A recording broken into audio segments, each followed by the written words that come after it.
কথা বলবা। আমাদেরকে আল্লাহ তাআলা সর্বদা সবসময় সত্য কথা বলার তৌফিক দান করুন। মানুষ আমাকে খারাপ মনে করবে, সত্য কথা সবসময় তিতা লাগে দেখবেন। আপনি তার পক্ষ নিবেন, সে মহা খুশি, কিন্তু একটু কোন রকম তার বিরুদ্ধে যাবেন, আপনি সবচেয়ে নিকৃষ্ট মানুষে পরিণত হবেন। তার কাছে সবচেয়ে নিকৃষ্ট মানুষ সমাজে আপনি। কেন? ঘটনাক্রমে উচিত কথা বলতে গিয়ে আপনি বলে ফেলেছেন, এখন আপনি আর তার সাথে ভালো নাই।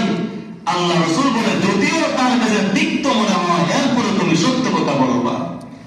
আল্লাহ আমাদেরকে সত্য কথা বলার তৌফিক দান করুক। সর্বশেষ আল্লাহ রাসূল সাল্লাল্লাহু আলাইহি ওয়াসাল্লাম বুঝান, সর্বদা সব সময় বেশি বেশি করে বলবা লা হাওলা ওয়ালা কুওয়াতা ইল্লা বিল্লাহ।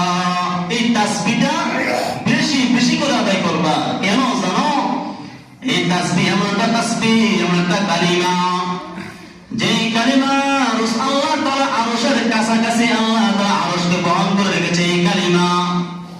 ও আবু যর, সর্বদা সব সময় কালিমা বেশি বেশি করে তেলাওয়াত করবা, পাঠ করবা। লা হাওলা ওয়ালা কুওয়াতা ইল্লা বিল্লাহ, লা হাওলা ওয়ালা কুওয়াতা ইল্লা বিল্লাহ, লা হাওলা ওয়ালা কুওয়াতা ইল্লা বিল্লাহ।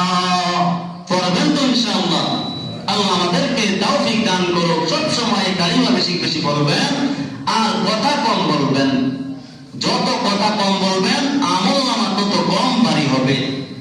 কথা যত বেশি বলবেন, আমলনামা তত ভারী হবে। এজন্য আল্লাহ রাসূল বলেছেন, জবান এমন এক জিনিস যেটা দ্বারা মানুষ অন্যায় বেশি করে, আবার জবান এক জিনিস যেটা দ্বারা মানুষ অন্যায় কম করে। আল্লাহ তাআলা আমাদেরকে বোঝার তৌফিক দান করুক।